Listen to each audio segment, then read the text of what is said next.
Gracias, Padre, de nuevo, por poder estar con tu palabra, poder estar buscando tu rostro, Señor, buscando tu voluntad y también conociendo, Señor, todos los momentos difíciles que pasaron hombres de Dios en el pasado para poder escribir y traducir las Biblias que tenemos hoy en español.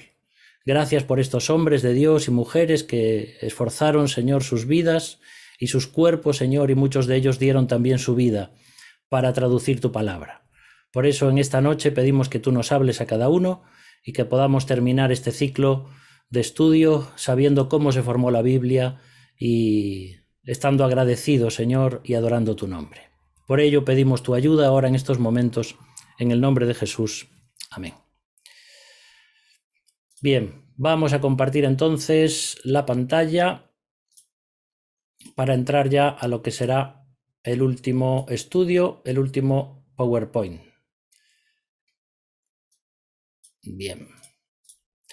Bueno, pues ya veis, hemos estado viendo cómo se formó la Biblia de una forma así un poco imaginativa, como os he dicho, viendo cómo se gestó, cómo fue naciendo, se fue desarrollando, luego lo que tiene que ver con esa niñez de la Biblia, la adolescencia, la juventud. Vimos el martes pasado ya la Biblia en un ciclo adulto y también cómo fue madurando y cómo los apócrifos no se incluyen en el canon bíblico, porque no tienen autoridad divina. Y lo que vamos a ver hoy es la vejez de la Biblia, pero no en el sentido humano como nosotros lo conocemos, que significaría estar ya cerca de la muerte, sino todo lo contrario, una vejez que permanece para siempre. Tenemos una Biblia vieja, pero es una Biblia actual. Tenemos una Biblia antigua, pero es una Biblia moderna, porque la palabra de Dios nunca deja de ser. Y la palabra de Dios se puede aplicar a cada historia y a cada época del ser humano. Por eso vamos a ir viendo hoy la permanencia de la Biblia, ¿no? Y vamos a ver sobre todo lo que tiene que ver ya con nuestras versiones en español. Entonces, cuando hablamos de la Biblia en español, que es lo que más nos concierne a nosotros, vamos a ver cómo en los siglos del 10 al 12 la lengua que se hablaba en español era la lengua romance, que se llamaba así. Y entonces la Biblia se fue traduciendo a ese idioma. También en todo este tiempo, en estos siglos, había muchos reyes y autoridades que estaban en contra de traducir la Biblia al idioma popular. Y, por ejemplo, el rey Jaime I de Aragón, fijaos en 1233, él dijo así, que nadie posea los libros del Antiguo Testamento y el Nuevo Testamento en lengua romance. Las autoridades y el clero y la Iglesia Católica en estos siglos y aún en los siglos posteriores siempre intentaron ocultar la palabra de Dios para el idioma del vulgo, ¿no? Es decir, para las personas de a pie del pueblo.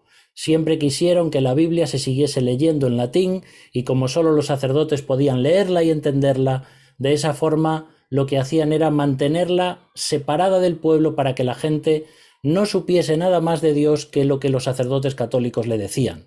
Pero gracias a Dios que hubo hombres que quisieron traducir la Biblia, como cuando luego vemos también el periodo de la Reforma con Lutero, etcétera, que esto ya lo conocéis muy bien, y cómo la Biblia se tradujo al alemán, pero nosotros vamos a ver la historia que nos concierne a nosotros. Hay unos mártires que se llaman los valdenses. Los valdenses fueron una serie de creyentes, hombres y mujeres, que en esta serie de siglos intentaron no solamente transmitir la palabra de Dios a otras personas, sino que también fueron perseguidos por su fe. Y se llaman valdenses porque su líder evangélico fue un hombre llamado Pedro Baldo de Lyon. Era un hombre francés y de ahí viene todo ese movimiento valdense que puedes leerlo en los libros de historia eclesiástica. Hay muchos grupos diferentes evangélicos que se fueron formando y cada uno de ellos, como dice el refrán, es hijo de su historia, ¿no? Entonces podríamos ir viendo, si estudias historia de la Iglesia, cómo fue todo este movimiento evangélico desde el siglo I hasta el siglo de nuestros días, el siglo XXI, y que es una historia muy interesante para ver cuáles fueron los períodos que fue atravesando la Iglesia y cómo muchos, miles, por no decir millones de ellos, tuvieron que ser asesinados por causa de su fe. Era terrible las luchas que había entre protestantes y católicos y un montón de personas que luchaban en nombre de Dios y que masacraban personas y países, todo para decir que el catolicismo era lo único que valía, ¿no? Cuando uno estudia también la Edad Media y todo lo que fueron los descubrimientos de España, de Portugal y sus conquistas en las Américas, vemos cómo estas personas realmente pensaban que las personas que vivían allí, en las Américas, o los indígenas que vivían en aquellos lugares, eran poco menos que seres humanos y eran como si ellos entendiesen que tenían que ser evangelizados en el sentido católico para que sus almas fuesen de alguna forma perdonadas, ¿no? Pero realmente los trataban como animales, para sacarles muchas de sus posesiones y mucho del oro que tenían y bueno, hicieron realmente grandes estragos, ¿no? Así que en español es el primer idioma al que se traduce, que es el idioma romance. Entonces, esas primeras Biblias que van a ir surgiendo va a ser en primer lugar la Biblia alfonsina, porque esta la mandó traducir Alfonso X el Sabio en 1280. Así que mira cómo a través de estas fechas ya empezamos a ver las traducciones al español. Habíamos visto cómo se traducían al griego, bueno, del griego a otros idiomas, del hebreo al griego, etcétera, etcétera, pero ahora ya estamos enfocándonos en nuestras Biblias en español. Y lo que se hizo con la Biblia alfonsina fue una especie de paráfrasis. Cuando hablamos de paráfrasis de la Biblia, hablamos no de una traducción o una versión, sino una especie de, por decirlo así, una especie de traducción de acuerdo a la imaginación de la persona que está traduciendo. Entonces, las paráfrasis de la Biblia, aunque vamos a hablarlo y explicarlo un poquito más en detalle después, no las podemos tener como unas Biblias tan fieles al original como son otras versiones. Pero eso lo vamos a explicar después. Entonces, esta Biblia alfonsina era una paráfrasis que además era un resumen de la Vulgata latina. Entonces, del latín se tradujo para esa época, y fue la Biblia alfonsina. Luego, otra de las Biblias que hubo también fue la Biblia del duque de Alba, y esta ya data de 1432. Pero esta Biblia no tenía el Nuevo Testamento, era solo el Antiguo Testamento, que fue traducido por un judío, el rabí Arragel. Y es una Biblia que, además de esa traducción del Antiguo Testamento, también fue una Biblia donde aparecían miniaturas en colores y con oro, etcétera, etcétera, como habíamos visto también en otras versiones, que las adornaban mucho y que eran versiones realmente caras. Tal vez una de las Biblias que más os van a sonar en medio de estas que estamos nombrando ya es la Biblia de Ferrara. Tal vez no te suena para nada esto, pero si has leído o has visto algún vídeo acerca de las Biblias en español, esta es una de las primeras ya más conocidas. La Biblia de Ferrara se traduce en 1553 y también es el Antiguo Testamento que fue publicado por los judíos expulsados de España. Unos 60 años después de que fueran expulsados de España, si te das cuenta, la fecha tan conocida por todos de 1492 no fue solamente cuando Cristóbal Colón descubre América, sino donde surgen también hay otra serie de historias, y una de ellas es también que los judíos son expulsados, igual que los moros, etcétera, etcétera. España y los reyes católicos y el sacerdocio católico creían en aquella época que para que un país prosperara tenía que tener una sola religión que estuviese en unión con todos los demás. Es decir, España iba a progresar, España iba a tener recursos, España iba a ser rica si solamente una religión era la base del Estado. Entonces, por eso ellos echaron a todos los moros, echaron a todos los judíos y echaron a cualquier religión que no dijese que era o que pertenecía a la Iglesia Católica Romana. Ese es el porqué de una sola religión. Pero claro, totalmente confundidos en este sentido. De hecho, España se perdió mucha riqueza debido a echar a todos estos judíos, moros y toda una serie de pueblos que vivían en España y que muchos de ellos eran gremios de artesanos y que hacían grandes cosas también para la riqueza cultural de España. Pero bueno, esto es historia que uno puede leer.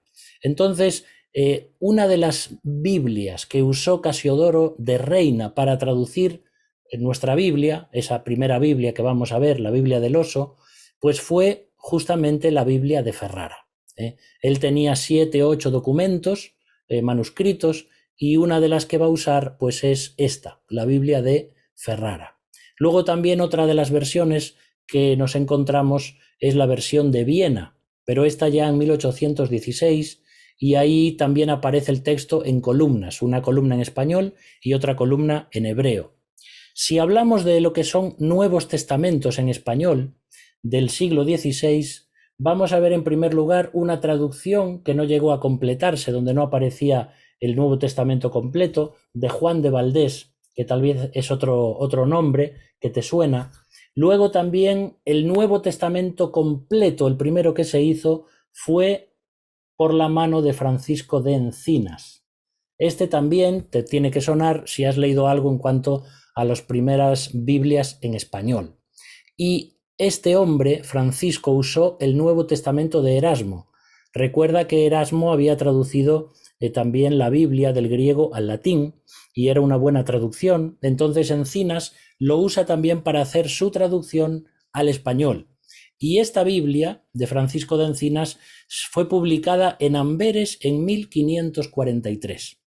Pero ¿qué pasa? Así como muchos otros traductores de la Biblia, Francisco fue condenado a prisión y luego quemado en la hoguera. Realmente, si estudias la historia de la Iglesia, vas a ver cómo había miles y miles y miles, como os dije antes, de personas que morían debido a esa gran persecución y debido a la Inquisición, que no querían personas creyentes, ni personas evangélicas, ni protestantes, y que ellos dijesen que tenían otra religión que no fuese el catolicismo romano. Por tanto, este ya es uno de los primeros mártires que tenemos en cuanto a los traductores de la Biblia. Luego también hay un Nuevo Testamento que prepara Juan Pérez de Pineda, y esto lo hace 13 años después, en 1556, pero Juan tiene que huir de España a Ginebra, y es allí donde va a imprimir su Nuevo Testamento. Luego, más adelante, lo van a introducir de nuevo en España, este Nuevo Testamento, los colportores, que eran aquellos hombres que se dedicaban a recorrer los pueblos y las ciudades entregando y vendiendo Biblias. Aquí en España, cuando llegó el Evangelio a España, sobre todo ahí por el 1850, 60 y a finales de 1800, aquí en Galicia, en nuestra zona, eran personas que venían de Inglaterra, sobre todo, y que traían Biblias y que comenzaban a venderlas. Muchos de ellos también ingleses que venían a trabajar a lo que era el tren y las vías ferroviarias, construyendo todo lo que eran estos lugares para que luego el tren pudiese ir de lugar en lugar. Aprovechaban no solamente para trabajar aquí, sino también para predicar el Evangelio. Luego la gente comenzó a convertirse y ya con la necesidad de tener pastores enviaban noticia a Inglaterra, y Inglaterra envió muchos pastores que venían, muchos de ellos con sus familias y con sus hijos, para pastorear las iglesias aquí donde estamos nosotros, ¿no? Así que realmente al introducir la palabra de Dios en España, fue como España fue cambiando, la gente conociendo el Evangelio y la palabra de Dios extendiéndose. Vamos a seguir adelante, porque ahora sí, esta ya es una versión que tienes que conocer. Las otras, digamos que, bueno, ya no importa tanto si no te acuerdas, la de Ferrara, etc. Pero la Biblia del Oso es una de las Biblias por excelencia, ¿vale? De hecho, hay muchas personas que tienen esta Biblia, un facsímil de esta Biblia en su casa. Esta fue llamada la Biblia del exilio, porque para hacer esta Biblia, Casiodoro de Reina tuvo que pasar unas circunstancias muy difíciles. También es muy bonito estudiar la historia de este sacerdote, de Casiodoro de Reina, pero él trabajaba como monje en el monasterio de San Isidoro del Campo, en Sevilla, en una provincia al sur de España. Y debido a toda esta afluencia de materiales cristianos, llegaron nuevos testamentos a este monasterio y también material reformista, hablando de que la Iglesia necesitaba una renovación, una reestructuración, la Iglesia católica, por supuesto, y que la palabra de Dios tenía que ser accesible a todos. Entonces, Casiodoro de Reina comienza a trabajar en esta traducción al castellano, pero la Inquisición condena a los monjes que estaban intentando hacer estas cosas y estas traducciones, los condena a la hoguera. Lo bueno es que Casiodoro de Reina y Cipriano de Valera, que eran monjes amigos, pueden huir de España. Casiodoro, fijaos que fue perseguido por un montón de países en Europa. Casiodoro de Reina de España se va a Ginebra, Suiza, luego tiene que huir para Inglaterra, de Inglaterra se va a Amberes, de Amberes vuelve a Francia, de Francia tiene que ir a Frankfurt, a Alemania, y luego a Estrasburgo. ¿Y por qué? Porque lo estaban persiguiendo desde España todos aquellas que estaban con la Inquisición y que sabían dónde estaba Casiodoro de Reina, pues lo iban persiguiendo de país en país para que no tradujese la Biblia. Así que realmente es la Biblia del exilio, porque el gran trabajo, el sufrimiento y las luchas que tuvo que pasar este hombre, monje Casiodoro, para que podamos tener la Biblia en castellano, son cosas terribles, ¿no? Y tenemos mucho que agradecer a Dios por hombres como este y muchos otros que dedicaron sus vidas aún hasta la muerte para que nosotros hoy pudiésemos tener la Biblia y entenderla. Así que la Biblia del Oso va a ser impresa allí en Basilea, en Suiza, en 1569. Esa es la Biblia del Oso. ¿Por qué se llama así? Porque tiene ahí en su portada un oso que está comiendo miel de un panal. Y esto se lo pusieron como una imagen de que cuando el lector lee la palabra de Dios es dulce como la miel al paladar, ¿no? Entonces ahí se puso esa imagen de un oso en un panal de miel y la tirada que fue de 2.600 ejemplares en esa época, muchos de ellos fueron quemados por la Inquisición. Terrible lo que la Inquisición hizo en España. ¿Cómo puedes aún en nombre de Dios quemar la palabra de Dios porque no es la palabra de Dios en latín? Bueno, son cosas que no se pueden entender. Sin embargo, a veces aún puede haber hasta cristianos evangélicos que a veces también parece que quieren quemar otras versiones y hablan mal de otras versiones de la Biblia si no es la suya, la que tienen y la que aman, ¿no? Y esto realmente es caer en algo contradictorio. Si tú amas a Dios y amas la palabra de Dios, vas a defender todas las versiones que Dios va dando al pueblo evangélico y que ninguna de ellas está equivocada en el sentido de que es una mala versión. Luego vamos a hablar un poquito en cuanto a esto. Así que recuerda siempre esto, la Biblia del Oso fue, digamos, el comienzo de esa Biblia en español que luego fue revisada también por Cipriano de Valera. Por eso se llama la Biblia Reina y Valera. Reina Valera. Ahora, otra Biblia muy importante también después de la Biblia del Oso es la Biblia del Cántaro. Se llama así porque también en su portada aparecen dos hombres y uno de ellos está derramando agua con un cántaro. Por eso es la Biblia del Cántaro. Y aquí ya encontramos a Cipriano de Valera. Entonces, Casiodoro de Reina traduce la Biblia al castellano, que se llama la Biblia del Oso, y Cipriano de Valera traduce la Biblia, o más bien es una revisión de la Biblia de Casiodoro, y lo que hace es actualizarla. Fíjate cómo le llamaban a Cipriano de Valera el hereje español. ¿Por qué? Pues porque él se dedicó a, digamos, hacer que se entendiese mejor la Biblia de Casiodoro de Reina. Así que ya veis cómo había personas que Parece que una vez que nos dan la Biblia en una versión, cualquier cambio que se haga en la Biblia ya parece que estamos distorsionando la palabra de Dios, cuando es todo lo contrario. Lo que estamos intentando hacer es hacerla más entendible. Hay un adjetivo que es importante a la hora de hablar de las traducciones bíblicas.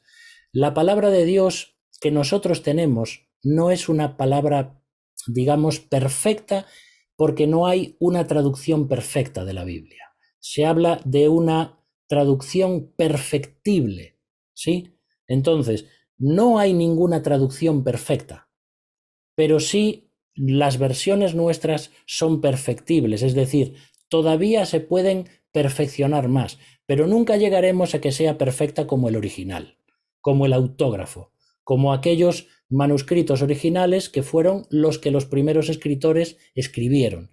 Esa es la palabra de Dios perfecta al 100%. Las nuestras siempre están, digamos, ahí preparadas para ser mejor traducidas. Entonces, fíjate que este hombre, Cipriano de Valera, que era profesor en Cambridge y en Oxford, fíjate, menudo erudito, y sin embargo su imagen estaba siendo quemada en España mientras él daba clases en estas grandes universidades. Así que en algún país realmente tenían a este hombre como un gran erudito, pero en España, si pudieran matarlo, lo matarían, ¿no? ¿Y todo por qué? Por intentar hacer que se entendiese mejor la Biblia de Casiodoro de Reina. Hoy algunos defienden o defendemos la Biblia de Reina Valera, pero en su momento se defendía simplemente a Reina. A Valera se lo tenía como alguien que quería distorsionar la palabra de Dios. Y esto sucedió siempre con cada traducción y con cada versión. Así que no pensemos que es algo solamente del año 1500. Hoy sigue pasando tristemente, y lo más triste es que personas que no tienen, digamos, una formación profesional en cuanto a Biblia, o que no tienen estudios formales de teología, o que no tienen ni idea de traducción ni de interpretación, son las personas que más se dedican a hablar mal de otras versiones de la Biblia. Vas a encontrar muy pocos eruditos bíblicos que critiquen las versiones bíblicas, porque ellos saben lo que significa eso. Pero muchas veces entre el pueblo de Dios nos levantamos personas con muy poco conocimiento y con mucho tradicionalismo, intentando echar abajo versiones que hombres y mujeres de Dios traducen de una forma casi perfecta. Por eso, queridos hermanos, tenemos que tener temor de Dios cuando criticamos cierta versión bíblica, no porque esté distorsionando la palabra de Dios, sino porque simplemente cambia algunas palabras o no dice lo que dice nuestra propia versión que tanto amamos. Entonces, esto es algo que tenemos que entender, tenemos que aceptar y que tenemos que agradecer. La Biblia se entiende mucho mejor con muchas versiones bíblicas. Ahora uno puede elegir la suya propia y porque es la que más le gusta o la que mejor entiende, pero las demás son muy importantes también. Lo que hizo Cipriano de Valera con la Biblia de Casiodoro de Reina fue hacerle 458 cambios para que se entendiese mejor. Recuerda siempre lo que digo siempre, que a medida que avanzan los siglos, cada vez podemos no alejarnos del original, sino acercarnos más al original. Porque tenemos más manuscritos, porque los manuscritos que tenemos son más cercanos al original, porque tenemos la crítica textual, y lo que hace todo esto es hacer un gran trabajo de aproximación al texto original. Y esta Biblia del Cántaro fue publicada en Ámsterdam en 1602. Ahora, cuando hablamos de la traducción Reina Valera, es una de las versiones que más se ha usado en las iglesias evangélicas hispanas de todo el mundo, debido a que tiene una gran belleza y pureza del idioma. La Biblia Reina Valera, aunque es verdad que tiene pequeños fallitos en algunas cosas y que deben ser corregidos o se están corrigiendo, es una Biblia que ha sido muy aceptada porque en los últimos siglos es la que más se ha hecho conocer, la que más se ha vendido, la que más se ha editado en diferentes formatos, Biblias de estudio, etcétera, etcétera. Sin embargo, ya está quedando un poquito, digamos, anquilosada en ese sentido de lo que son las nuevas traducciones. Pero por supuesto sigue siendo una Biblia fantástica. Yo es la Biblia que uso, la Reina Valera 60, de 1960, pero más porque es la Biblia que desde pequeño yo he memorizado, donde tengo los versículos en mi mente y como que me gusta leerla y seguir con esa versión para que se me quede más grabada, ¿no? Pero realmente ya me estoy pensando últimamente con este estudio que estoy haciendo si pasarme ya a otra versión. Pero bueno, es una buena versión, es fiel al texto hebreo, arameo y griego, pero tenemos que recordar que Casiodoro de Reina tenía muy pocos manuscritos cuando tradujo esta Biblia. De todas formas, estamos hablando, como dijimos el otro día, de pequeños fallos que pueden ser de ortografía, de alguna variante que no se entiende bien, algún texto que habría que quitar o alguno que poner, pero que para nada distorsionan el mensaje del Evangelio y que además son versiones muy buenas, ¿no? Si tuviésemos que decir o elegir una versión que tenga un lenguaje más o menos culto, pero que la gente pueda entender, estamos hablando de esta versión, de la versión Reina Valera. Y además es un lenguaje actualizable porque se van haciendo diferentes versiones o modificaciones, ¿no? Por ejemplo, tenemos la Reina Valera de 1865, que fue la siguiente que se hizo, de Casiodoro de Reina y Cipriano de Valera. Luego de ahí se hizo otra, la Reina Valera 1909, y luego también la Reina Valera 1960. Pero luego viene la Reina Valera revisada de 1977, otra revisión en 1995 y la última versión que acaba de salir hace poco, que es la Reina Valera revisada del 2020. Esta última versión, digamos que es la versión que mejor se entiende porque quita ciertas palabras que no se usan a día de hoy y las cambia por otras que sí se usan, pero son sinónimos simplemente. Entonces, las traducciones y las versiones bíblicas tienen que ir actualizándose porque el idioma es vivo y el idioma está vivo y va cambiando y ya nuestros hijos no entienden la Biblia de la Reina Valera como la podemos entender nosotros, ni mis abuelos la entendían como yo la entiendo.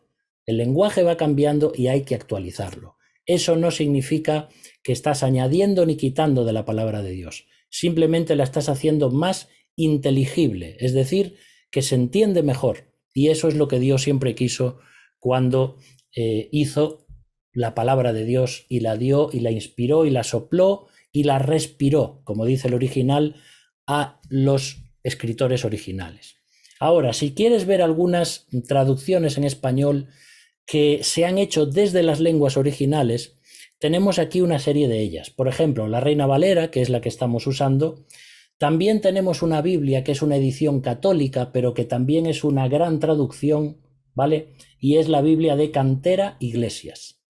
A veces teólogos católicos se reúnen o a veces también trabajan en conjunción con otros teólogos evangélicos, pero solo en lo que respecta al texto bíblico, no en cuanto a la doctrina.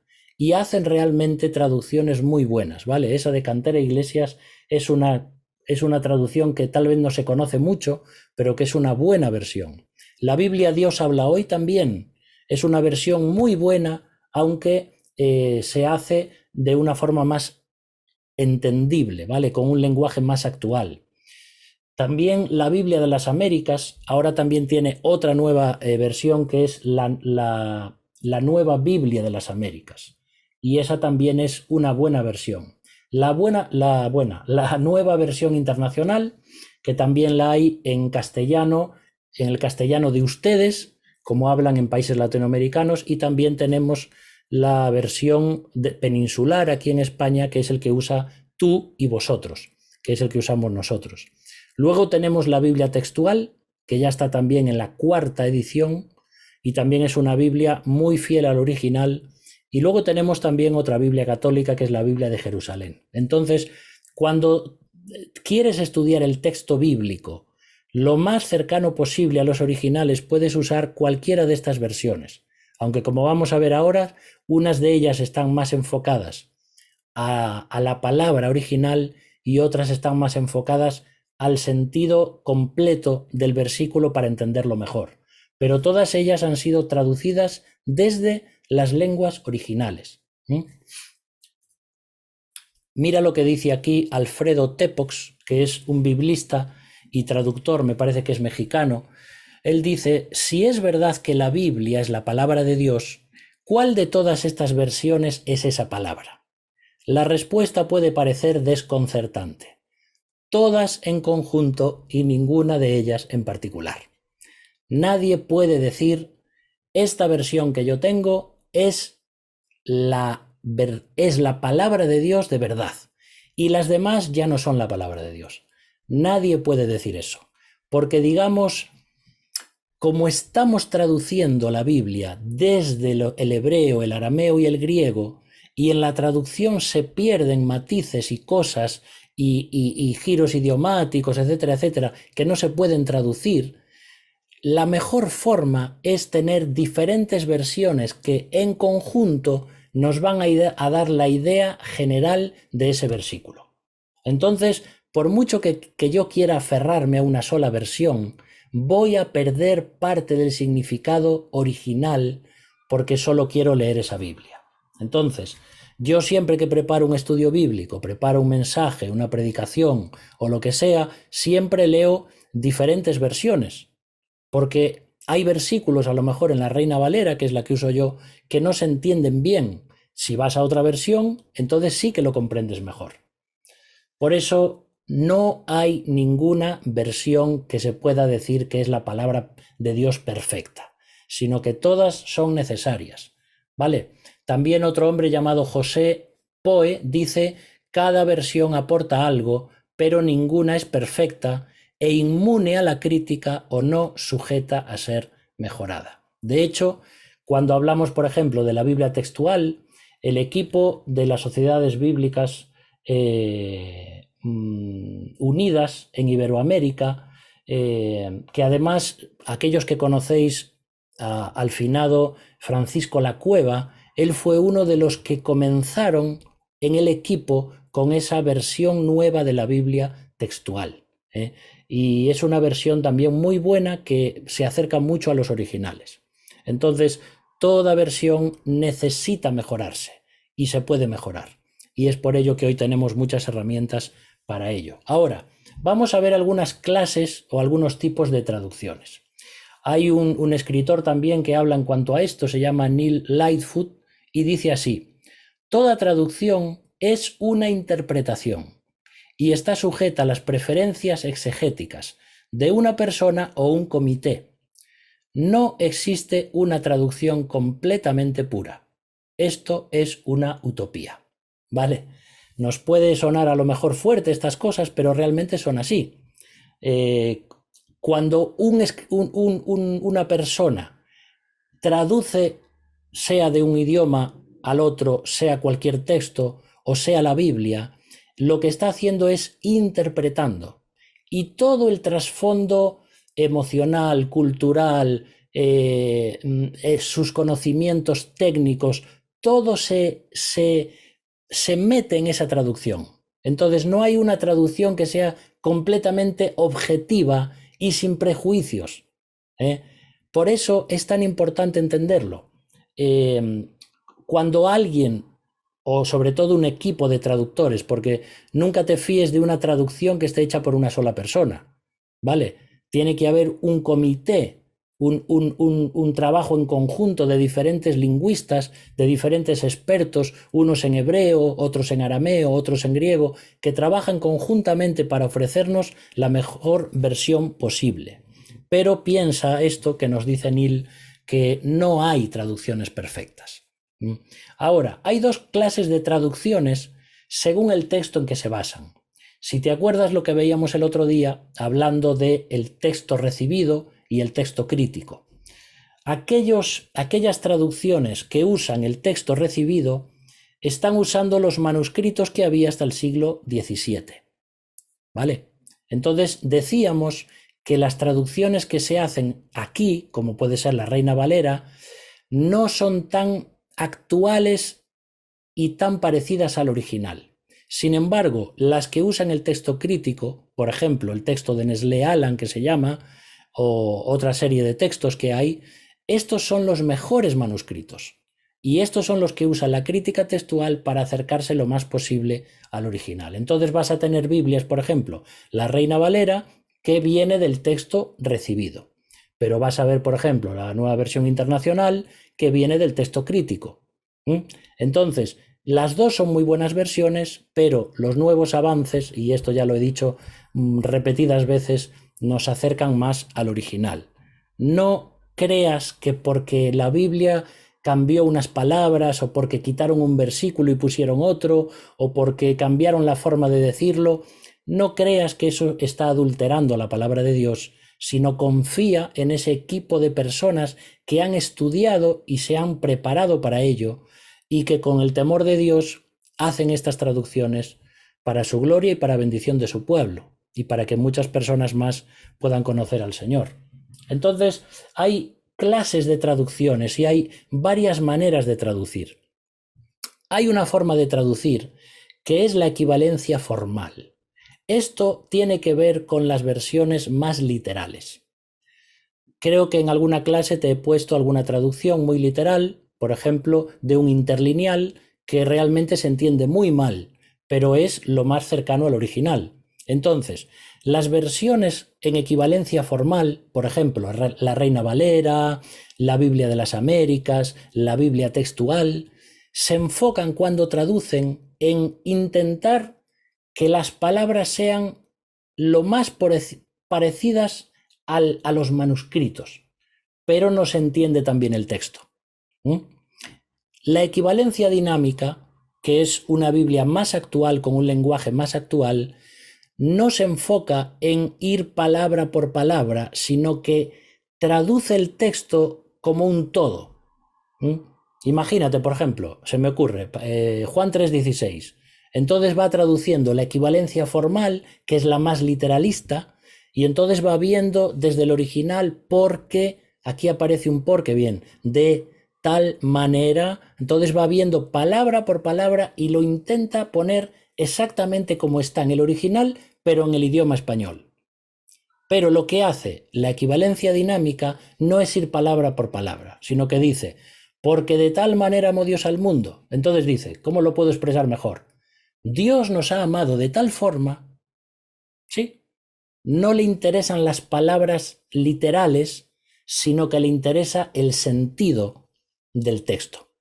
Y entonces, entre las versiones de equivalencia formal y de equivalencia dinámica, tenemos la mejor forma de entender el texto bíblico. Cuando quieres estudiar la Biblia para hacer una exégesis, es decir, una interpretación del texto, para predicar, para profundizar en la Biblia, usa versiones de equivalencia formal, más literales, Reina Valera, Biblia de las Américas, Biblia textual, etc.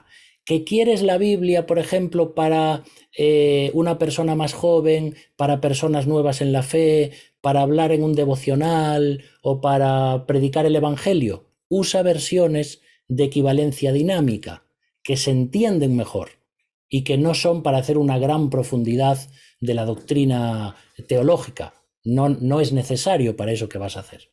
Y luego, además de esas dos equivalencias, está lo que es la traducción libre. Y la traducción libre, decíamos antes también, cuando nombrábamos las paráfrasis.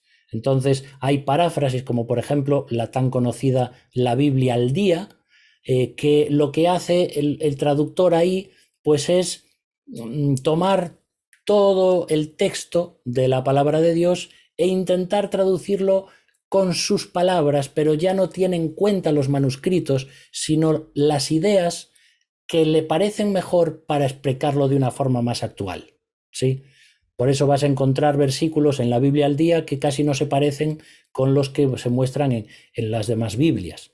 Ahora, las paráfrasis de la Biblia están bien para leer como un libro o para leer yo qué sé, si quieres decir, bueno, voy a leer la Biblia este año en una versión libre, en una paráfrasis, porque es muy fresca y te da una nueva serie de ideas y de cosas, pero no estás estudiando la Biblia tal como sale de las lenguas originales. Esa es la diferencia. Entonces, según lo que vayas a hacer, si vas a hacer exégesis, vas a hacer devocional, evangelización, vas a memorizar, tienes que tener eso en cuenta para usar una u otra Biblia. Y si no, puedes usar la Biblia que tú usas perfectamente para cualquiera de estas cosas.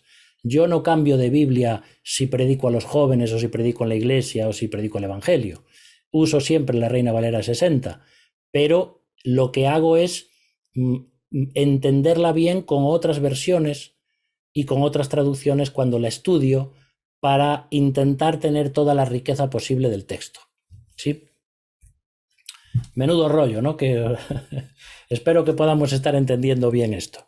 Ahora, como ejemplo, te voy a poner unas traducciones que son bastante buenas, aunque hoy tenemos 20 o 30 versiones diferentes en español.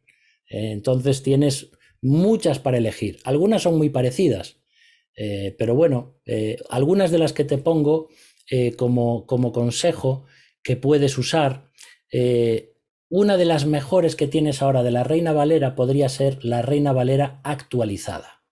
Puede ser la 2015, puede ser la 2020, porque sigue siendo la Reina Valera con ese, digamos, con ese texto añejo, como el buen vino, como se dice en algunos lugares, y que se respira todavía esa frescura de la Reina Valera, pero actualizada a nuestro lenguaje para que la podamos entender. Entonces, la Reina Valera es de equivalencia formal para estudio, es moderadamente literal, aunque no demasiado. Esta, por ejemplo, la actualizada, está basada en la Reina Valera de 1909, así que no es que se está perdiendo, digamos, ese estudio más antiguo, y se basa en el texto de la Biblia hebraica stuttgartensia. Eso en lo que se refiere al Antiguo Testamento.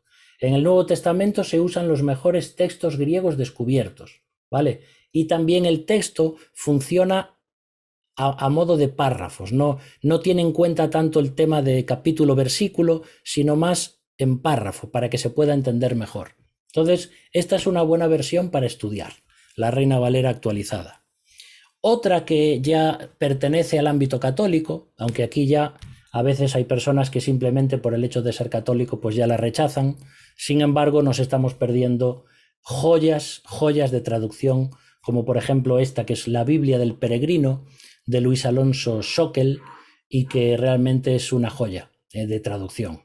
Esto ya tiene que ver con equivalencia dinámica, es decir, no estamos hablando de una versión de estudio formal, pero sí que es muy buena para entender el sentido de lo que Dios quiere decir en ese versículo y de lo que el escritor original quiso decirnos.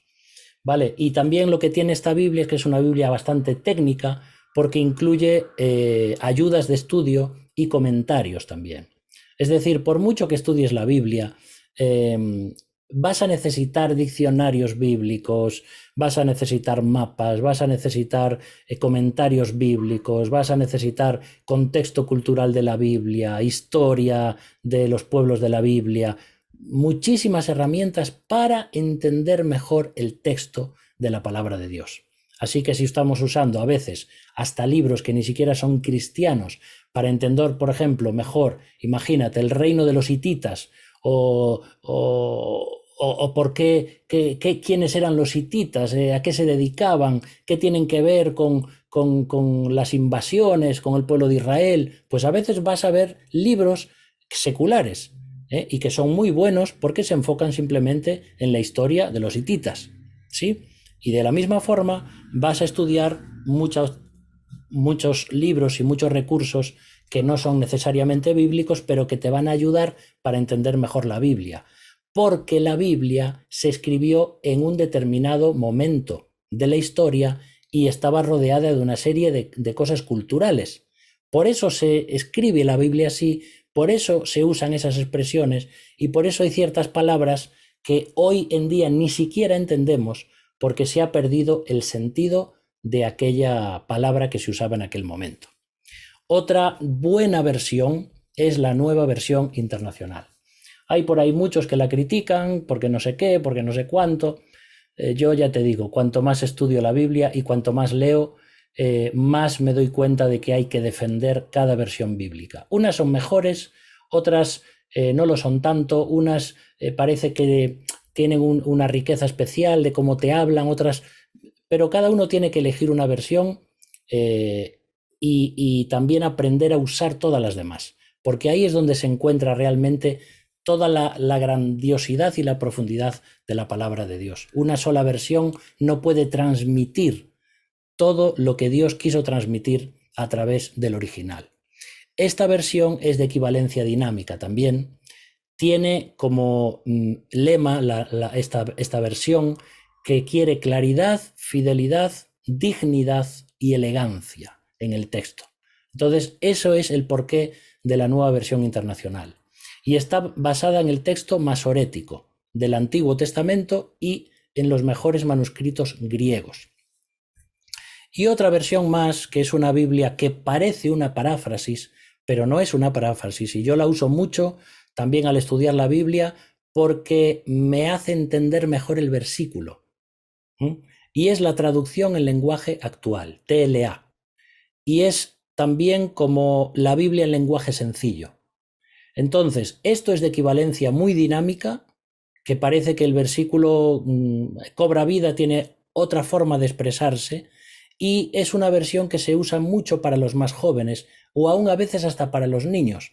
Pero es curioso descubrir, como descubrieron los que editaron este tipo de Biblias, que las personas que más compraban estas Biblias eran los adultos, y las compraban para adultos y no para niños, porque la entendían muy bien. Y eso es de lo que se trata la Biblia. Queridos hermanos y hermanas, si yo tengo una Biblia de mucha erudición, de un trasfondo cultural, que quiero aprender las palabras originales, pero no le entiendo bien, no me sirve.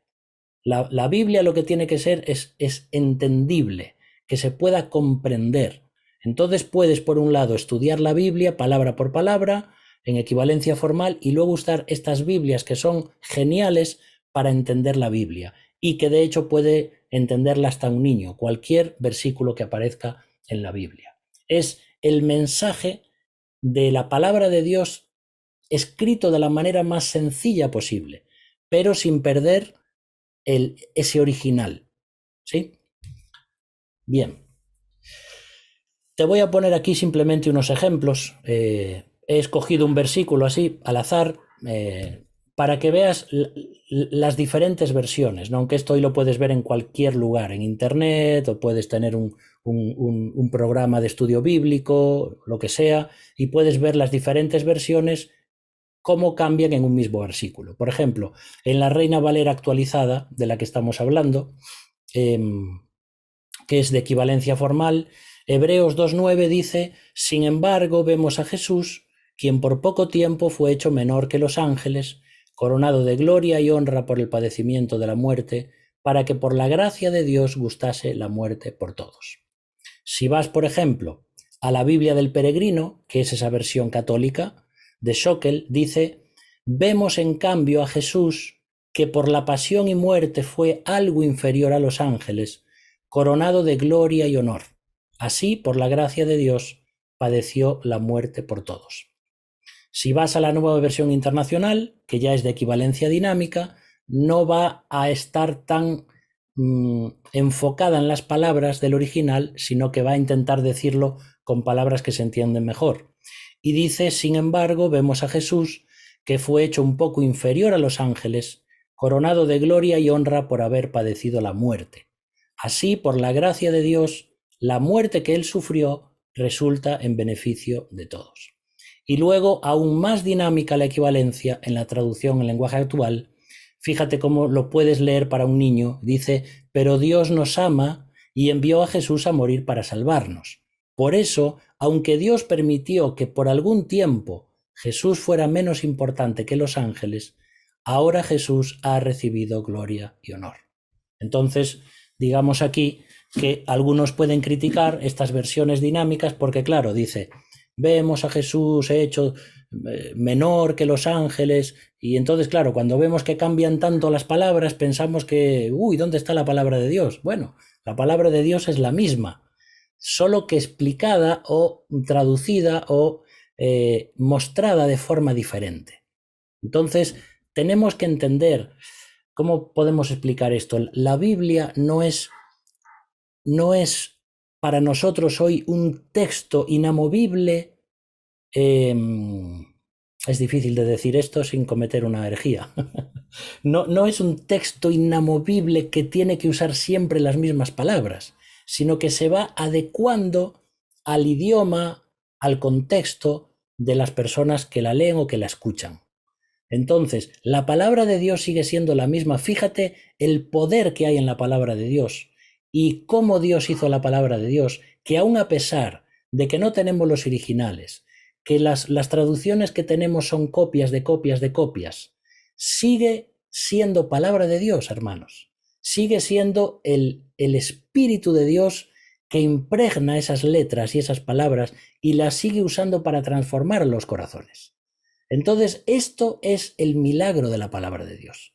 Y de ninguna forma debemos evitar otras versiones. Yo te animo a que leas la Biblia. Si puedes leer la Biblia y la quieres leer en un año, bueno, pues lee 4 versiones a la vez. Y durante ese año habrás leído la Biblia 4 veces. Sé que es un poco tal vez tedioso, pero nos puede ayudar mucho. Y eso te va a dar toda una riqueza para entender mejor la Biblia. Recuerda que la Biblia no es un libro con un fin en sí mismo, sino que la Biblia lo que quiere es llevarnos a Cristo, llevarnos a Dios, llevarnos al cielo, llevarnos a lo que Dios piensa del ser humano y cuáles son sus planes para la humanidad. Y como dice Marcos 13:31, ya para ir terminando, el cielo y la tierra pasarán, pero mis palabras no pasarán. Y eso es maravilloso. El mismo Señor Jesús está diciendo que aún este universo se va a deshacer, pero sin embargo la palabra de Dios, sea la versión que sea, sigue teniendo impregnada ese hálito divino de Dios mismo, que transforma los corazones, que nos anima y consuela en la vida cristiana, que podemos profundizar cada vez más sin pensar que podemos llegar al fondo, porque así es la palabra de Dios. Y dice también Pedro en su segunda carta, capítulo 1, versículos 19 al 21, tenemos también la palabra profética más segura, a la cual hacéis bien en estar atentos, como a una antorcha que alumbra en lugar oscuro, hasta que el día esclarezca y el lucero de la mañana salga en vuestros corazones. Entendiendo primero esto, que ninguna profecía de la Escritura es de interpretación privada, porque nunca la profecía fue traída por voluntad humana, sino que los santos hombres de Dios hablaron siendo inspirados por el Espíritu Santo. Así que cuando pensamos en que vivimos todavía, como dice la palabra de Dios, que vemos todavía como en un espejo, vemos las cosas que no son tal como Dios las ve, vemos de una forma muy opaca, muy oscura, y vivimos en un mundo caído. Intentamos comprender lo que Dios nos dice, pero fíjate que un día, el día, como dicen estos versículos, va a esclarecer, el lucero de la mañana va a resplandecer en nuestros corazones, y por fin conoceremos como fuimos conocidos. Y todo aquello que hemos intentado ahora encasillar, como es la teología sistemática, intentar explicar a Dios, todas las versiones y traducciones diferentes, intentando aproximarnos a lo que era aquel texto original, un día todo eso se esclarecerá y veremos con nuestros ojos físicos, pero glorificados, al mismo Señor Jesucristo. Comprenderemos la palabra de Dios que nunca pasa al 100%. Viviremos con Cristo para siempre, a su lado, en la eternidad. Tendremos al mejor maestro que nos va a responder tantas preguntas, tantas dudas, tantas lágrimas derramadas en este mundo que no entendimos nunca. Y en aquel momento no nos quedará otra opción que caer rendidos a los pies de Jesús y decir: Dios lo ha hecho todo bien. Por eso, queridos hermanos, todas estas cosas que hemos intentado explicar desde lo que es el tema de cómo se formó la Biblia, nos tiene que ayudar a amar más la palabra de Dios.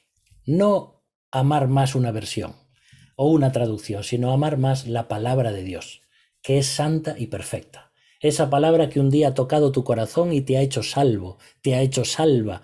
Esa palabra que te está santificando cada día, haciéndote más parecido a Cristo. Esa palabra que un día,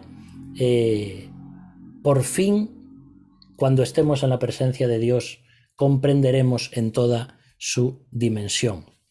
Y simplemente para terminar, tenemos que recordar que la Biblia que tenemos se basa en 20.000 manuscritos que tenemos, que hemos encontrado. 20.000 manuscritos. No hay otro libro en la historia que tenga tantos manuscritos y tantas copias y tan cercanas al original. 5.300 de esos manuscritos son del Nuevo Testamento. Y cada vez los eruditos están más seguros de que estamos más cerca del original que nunca, sin ningún temor a equivocarnos en la doctrina, a cometer errores doctrinales, a cambiar el Evangelio, ni a añadir ni a quitar de la palabra de Dios.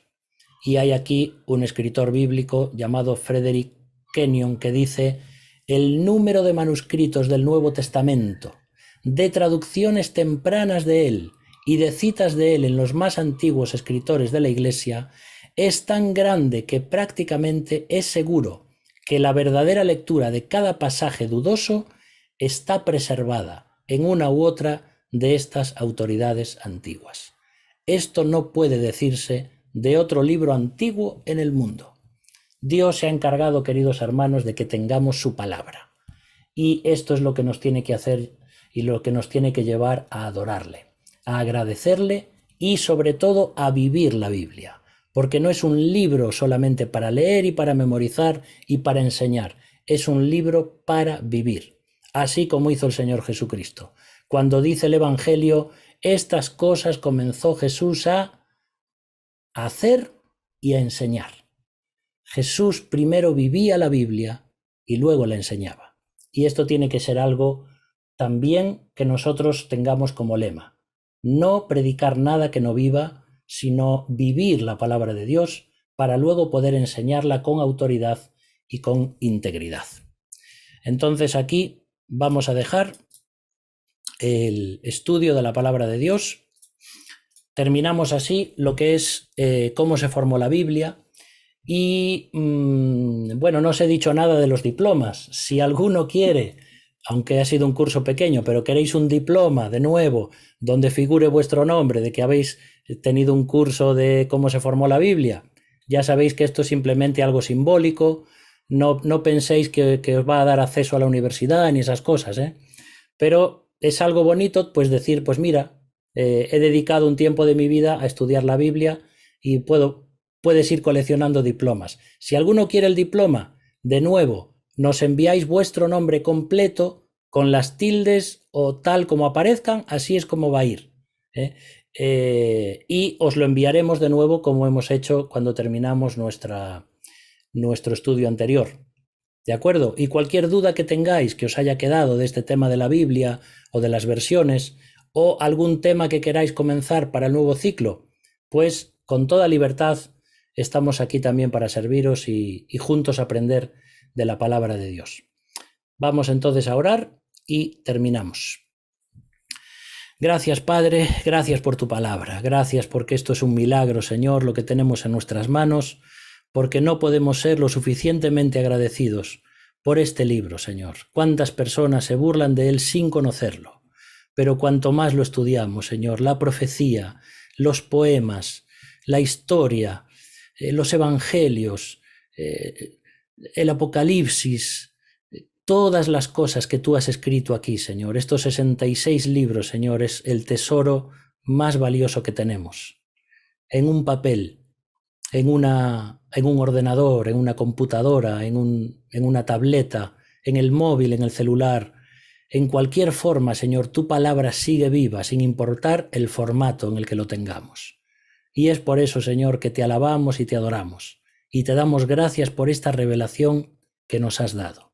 Ayúdanos a vivir tu palabra, ayúdanos a predicar el Evangelio y ayúdanos a ser cada día más parecidos a Jesús.